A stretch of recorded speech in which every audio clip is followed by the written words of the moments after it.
আমায় ছিঁড়ে খাও হে শকুন, হে সীমান্তের শকুন, এক্ষুনি ছিঁড়ে খাও আমাকে। হে আটলান্টিকের ঈগল, শিগগির খুবলে খাও আমাকে। হে বৈকাল নদের বাজ, আছড়ে কামড়ে ছিন্ন ভিন্ন করো আমাকে। আমার রক্তরসে শুধু অসহায়ত্ব আর অভাব। কাগজের কামলারা তারে আদর করে মুদ্রাস্ফীতি ডাকে। ঋণের চাপে নীল হয়ে যাচ্ছে আমার অনুচক্রিকা। সংসার চালাতে অন্তরে হয় ইন্টারনাল ব্লিডিং।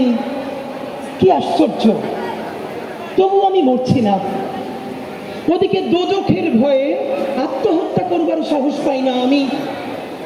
খোদাকে বললাম আমি মরতে চাই।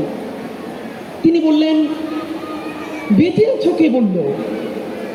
সহস্রাব্দ উন্নয়নের সাক্ষী হিসেবে রাজা তোমাকে মনে করে রেখেছেন। বাজারে দীর্ঘশ্বাস ফেললে নাকি রাজ্যের বদনাম হয় খুব। কোতোয়ালরা ফরমান জারি করেছে আমাকে সারাক্ষণ হাসতে হবে, নইলে দেশি কুকুর ও বিদেশি মাগুরকে একবেলা ভালো মন্দ খাওয়ানো হবে আমার মাংস দিয়ে।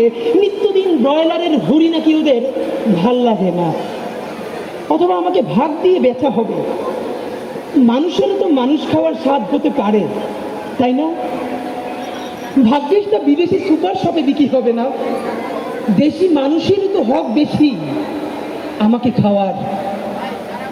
এই দোজখী যখন নিয়তি, যখন আমি উদাম হয়ে ডাকছি দুনিয়ার শ্রেষ্ঠ মাংসাশী হকদের, হে ঈগল, চির ভয়ঙ্কর বাজেরা, হে সাম্রাজ্যবাদী সাহসী শকুনেরা, তোমরা F-35 মতো, MiG-29 মতো দল বেঁধে হামলে পড়ো আমার বুকে। আমার রান, থান, চক্ষু, কলিজা আজ সব তোমাদের গণিমতের মাল। দেশি শুয়োর খুবলে খাওয়ার আগেই আমি ইচ্ছে মতো খুবলে খাও তোমরা। দোহাই, শুধু মস্তিষ্কটা খেও না আমার, তাহলে শীঘ্রই দাস হয়ে যাবে তোমরাও। ইনকিলাব জিন্দাবাদ।